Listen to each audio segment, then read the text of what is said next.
ಧನುಸ್ಸು ರಾಶಿ ಯಾವುದೋ ಒಂದಷ್ಟು ಕೆಲಸಗಳನ್ನು ಹೀಗೀಗ ಆಗಬೇಕು ಅಂತ ಹೇಳಿ ನಿರ್ಧಾರ ಮಾಡಿರ್ತೀರಿ, ತೀರ್ಮಾನ ಮಾಡಿರ್ತೀರಿ. ಆದರೆ ಆ ಕೆಲಸ ಇನ್ನೇನು ಪ್ರಾರಂಭ ಆಗಬೇಕು ಅಥವಾ ಒಂದಷ್ಟು ಕೆಲಸಗಳು ಆಗಿದೆ ಅಂತಾದರೆ ತತ್ಕ್ಷಣದಲ್ಲಿ ಬದಲಾವಣೆ ಮಾಡಿಬಿಡ್ತೀರಿ. ಅದರಿಂದ ತೊಂದರೆಗಳು ನಿಮಗೆ ಅನ್ನುವಂಥದ್ದು ಗೊತ್ತಿರಲಿ. ನಿಮಗಿಂತ ಬಲವಾಗಿರ್ತಕ್ಕಂಥವ್ರ ಜೊತೆಯಲ್ಲಿ ಸ್ಪರ್ಧೆಯನ್ನು ಮಾಡುವಂಥದ್ದು ಬೇಡ. ಅದು ನಮ್ಮ ಅವನತಿಗೆ ಕಾರಣ ಅನ್ನುವಂತಹ ವಿಚಾರವನ್ನು ತಿಳ್ಕೊಂಡಿರಬೇಕು. ಬಲೀಯಸಿ ಸ್ಪರ್ಧಾ ಅನ್ನುವಂಥದ್ದು ಇದೆಯಲ್ಲ, ಅದು ನಮ್ಮ ಅವನತಿಗೆ ಕಾರಣವಾಗುತ್ತೆ. ನಮಗೆ ಆ ಯೋಗ್ಯತೆ ಇದೆಯಾ ಅನ್ನುವಂಥದ್ದನ್ನು ಮೊದಲು ಗಮನಿಸಬೇಕಾಗತ್ತೆ. ನಿಮ್ಮ ಸಮಸ್ಯೆ, ನಿಮ್ಮ ದೌರ್ಬಲ್ಯ ಇವೆಲ್ಲವನ್ನು ನೀವು ತಿಳ್ಕೊಳ್ಬೇಕಾದಂತಹ ಸಮಯ ಇದು. ಯಾವ ವಿಷಯದಲ್ಲಿ ನೀವು ದುರ್ಬಲರಾಗಿದ್ದೀರಿ ಅದನ್ನು ಸರಿ ಮಾಡಿಕೊಳ್ಳಿ. ಯಾವುದು ನಿಮಗೆ ಸಮಸ್ಯೆಯಾಗಿ ಕಾಡ್ತಾ ಇದೆ ಆ ಸಮಸ್ಯೆಯನ್ನು ಪರಿಹಾರ ಮಾಡಿಕೊಳ್ಳಿ. ನೀವು ಗಟ್ಟಿಗರಾಗಬೇಕು, ಆಮೇಲೆ ಹೋರಾಟ. ಇದು ಬಹಳ ಮುಖ್ಯವಾಗುತ್ತೆ. ಆತುರವಾದಂತಹ ನಿರ್ಧಾರಗಳು ಯಾವುದೇ ಕಾರಣಕ್ಕೂ ಒಳ್ಳೆಯದಲ್ಲ. ಮನೆಯಲ್ಲಿ ಚಿನ್ನಾಭರಣ, ಬೆಲೆ ಬಾಳ್ತಕ್ಕಂತಹ ವಸ್ತುಗಳ ಬಗ್ಗೆ ಗಮನ ಇರಲಿ, ಎಚ್ಚರಿಕೆ ಇರಲಿ. ಅದು ತೊಂದರೆಯ ಮಾಡತಕ್ಕಂತಹ ಸಾಧ್ಯತೆ ಹೆಚ್ಚಾಗಿದೆ. ದೂರದ ಸಂಬಂಧಿಕರ ಜೊತೆಯಲ್ಲಿ ಗಲಾಟೆ ಆಗುತ್ತೆ, ನಿಮ್ಮ ಮಾತನ್ನು ನಿರಾಕರಿಸ್ತಾರೆ, ನಿಮಗೆ ಕೋಪ ಬರುತ್ತೆ. ಆದರೆ ನಿಮ್ಮ ಕೋಪವನ್ನು ಕೇಳುವಂಥವ್ರು ಯಾರೂ ಇರುವುದಿಲ್ಲ. ನಿಮಗಿಂತ ಬಲಿಷ್ಠರು ನಿಮ್ಮ ಜೊತೆಯಲ್ಲಿ ವಾದ ಮಾಡಿ ನಿಮ್ಮ ಬಾಯನ್ನು ಮುಚ್ಚಿಸಬಹುದು ಅನ್ನುವಂಥದ್ದೆಲ್ಲ ನಿಮಗೆ ಗೊತ್ತಿರಬೇಕಾಗತ್ತೆ. ಗಣಪತಿಯನ್ನು ಪ್ರಾರ್ಥನೆ ಮಾಡಿ. ಶುಭವಾಗಿ. ಮಕರ ರಾಶಿ, ಅದೃಷ್ಟ ಚೆನ್ನಾಗಿರಬೇಕಾದ್ರೆ ಅಧಿಕಾರವನ್ನು ಚಲಾಯಿಸ್ತೀರಿ. ಅದೃಷ್ಟ ಚೆನ್ನಾಗಿರುವಾಗ ಬೇರೆಯವರ ಮೇಲೆ ದಬ್ಬಾಳಿಕೆಯನ್ನು ಮಾಡಲಿಕ್ಕೆ ಮುಂದಾಗ್ತೀರಿ ಅನ್ನುವಂತಹ ವಿಚಾರ ಬರುತ್ತೆ. ಆದರೆ ಅದೃಷ್ಟ ಕೆಟ್ಟಾಗ ಅದೇ ವ್ಯಕ್ತಿಗಳು ನಿಮ್ಮ ಜೊತೆಯಲ್ಲಿ ನಿಮ್ಮ ಕೈ ಕೆಳಗೆ ಕೆಲಸ ಮಾಡ್ತಕ್ಕಂಥವರು ನಿಮ್ಮನ್ನು ಆಳುವ ಪರಿಸ್ಥಿತಿ ಬಂದಾಗ ಏನು ಮಾಡ್ತೀರಿ? ತದ್ವಿರುದ್ಧವಾದಾಗ ಅದು ಮನಸ್ಸಿನ ಮೇಲೆ ತುಂಬ ತುಂಬ ದೊಡ್ಡ ಪರಿಣಾಮವನ್ನು, ಕೆಟ್ಟ ಪರಿಣಾಮವನ್ನು ಬೀರುತ್ತೆ ಅನ್ನುವಂಥದ್ದು ಅರ್ಥವಾಗಿರಬೇಕು.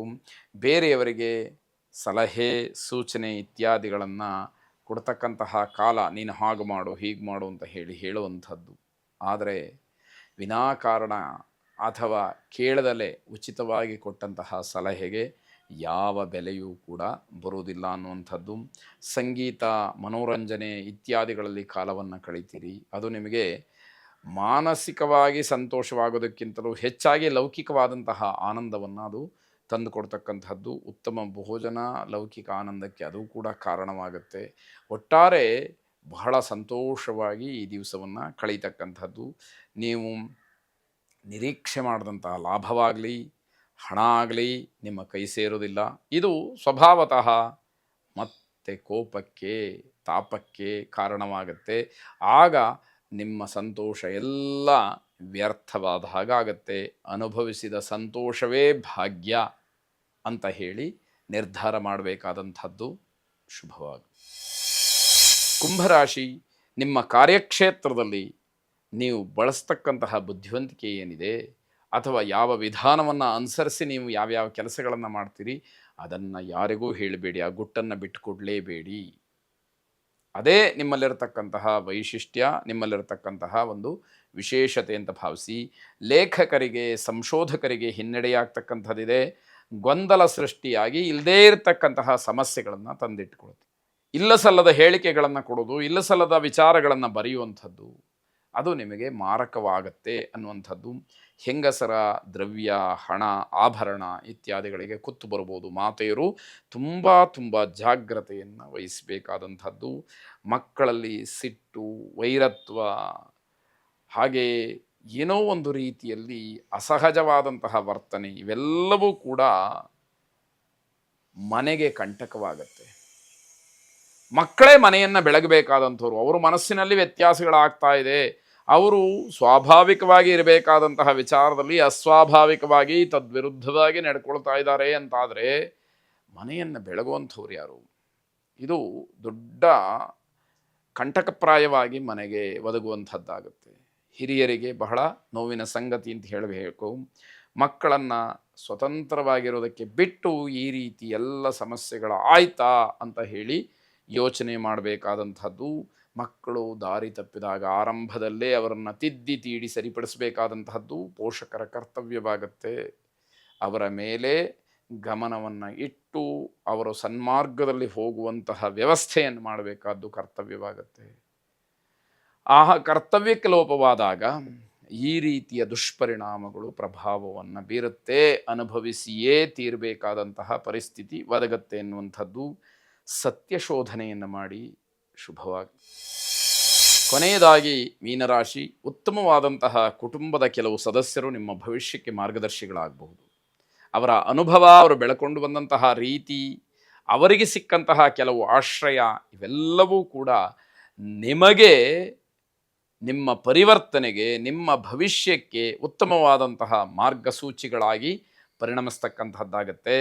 ನಿಮ್ಮ ಮನಸ್ಸಿನಲ್ಲಿರತಕ್ಕಂತಹ ಸ್ಥಿರವಾದಂತಹ ಕೆಲವು ನಿರ್ಧಾರಗಳನ್ನು ಬದಲಾಯಿಸಿಬಿಡಿ. ಆಗ ನಿಮಗೆ ಒಳ್ಳೆಯದಿದೆ. ನಾನು ಇದನ್ನು ಹೀಗೆ ಮಾಡುವಂಥದ್ದು ಅಂತ ಏನು ನಿರ್ಧಾರ ಮಾಡಿರ್ತೀರಿ ಅದು ತಪ್ಪಲ್ಲ. ಆದರೆ ಭವಿಷ್ಯದಲ್ಲಿ ಆ ವಿಷಯದಲ್ಲಿ ಆಗತಕ್ಕಂತಹ ಆಗುಹೋಗುಗಳನ್ನು ತಿಳಿದಲೆ, ಲೆಕ್ಕಿಸದೆ, ನಾನು ಏನನ್ನಾದರೂ ಸಾಧಿಸಬಲ್ಲೆ ಅಂತಕ್ಕಂತಹ ಯಾವುದೋ ಒಂದು ಕೆಟ್ಟ ಹಠಕ್ಕೆ ಬಿದ್ದು ಮಾಡಿರತಕ್ಕಂತಹ ನಿರ್ಧಾರಗಳಿಂದ ದೊಡ್ಡ ತೊಂದರೆಯಾಗತ್ತೆ. ಆ ನಿರ್ಧಾರಗಳಲ್ಲಿ ಸ್ವಲ್ಪ ಸಡಿಲಿಕೆ ಆಯಿತು, ಉತ್ತಮವಾದ್ದನ್ನು ಆಯ್ಕೆ ಮಾಡಿಕೊಂಡ್ರಿ ಅಂತ ಆದರೆ ನೀವು ಗೆದ್ದ ಹಾಗೆ. ಅದನ್ನು ಗಮನಿಸಬೇಕಾಗತ್ತೆ. ಮಂಡುತನ, ಹಠ ಇವೆಲ್ಲವೂ ಕೂಡ ನಿಮಗೆ ಹಿನ್ನಡೆಯನ್ನೇ ತರುತ್ತೆ ಹೊರತು ಅದರಿಂದ ಯಾವ ಸಾಧನೆಗಳು ಕೂಡ ಆಗೋದಿಲ್ಲ. ಅದು ನಿಮಗೆ ಗೊತ್ತಾಗಬೇಕಾಗಿದೆ. ವೈಯಕ್ತಿಕವಾದಂತಹ ಪ್ರತಿಷ್ಠೆಯಿಂದ ಹಣ, ಗೌರವ ಇದೆಲ್ಲವನ್ನು ಕಳ್ಕೊಳ್ತೀರಿ. ನಾನು ಹೇಳಿದ್ದೇ ನಡಿಬೇಕು, ನನ್ನ ಮಾತೇ ಮೊದಲಾಗಬೇಕು ಅನ್ನುವಂಥದ್ದಕ್ಕೋಸ್ಕರ ವಿಚಿತ್ರವಾಗಿ, ವೈರುಧ್ಯವಾಗಿ ಹಣವನ್ನು ಖರ್ಚು ಮಾಡಬೇಕಾದಂತಹ ಪರಿಸ್ಥಿತಿ ಒದಗುತ್ತೆ.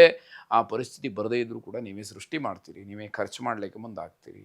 ಇದು ಬೇಡವಾದಂಥದ್ದು. ಇಂಜಿನಿಯರ್ಸು ಅಥವಾ ಇಂಜಿನಿಯರಿಂಗ್ ವಿದ್ಯಾರ್ಥಿಗಳು ಸೂಕ್ತವಾದಂತಹ ಮಾರ್ಗದರ್ಶನವನ್ನು ಪಡ್ಕೊಳ್ಬೇಕಾಗತ್ತೆ. ಇಲ್ಲ, ನಮಗಿರತಕ್ಕಂತಹ ಅನುಭವವೇ ಸಾಕು, ನಮ್ಮ ವಿದ್ಯಾಬುದ್ಧಿಯೇ ಸಾಕು ಅಂತ ಮುಂದುವರೆದರೆ ತೊಂದರೆಗಳನ್ನು ನೋಡಬೇಕಾದಂಥದ್ದು ಅನತಿ ದೂರದಲ್ಲಿ ಇರುತ್ತೆ ಅಂತ ಅರ್ಥ. ಬೇರೆಯವರ ಮಾತನ್ನು ಗೌರವಿಸಿ, ಬೇರೆಯವರ ಮಾತಿಗೆ ಬೆಲೆಯನ್ನು ಕೊಡಿ. ನಿಮಗೂ ಕೂಡ ಶುಭವಾಗಿ.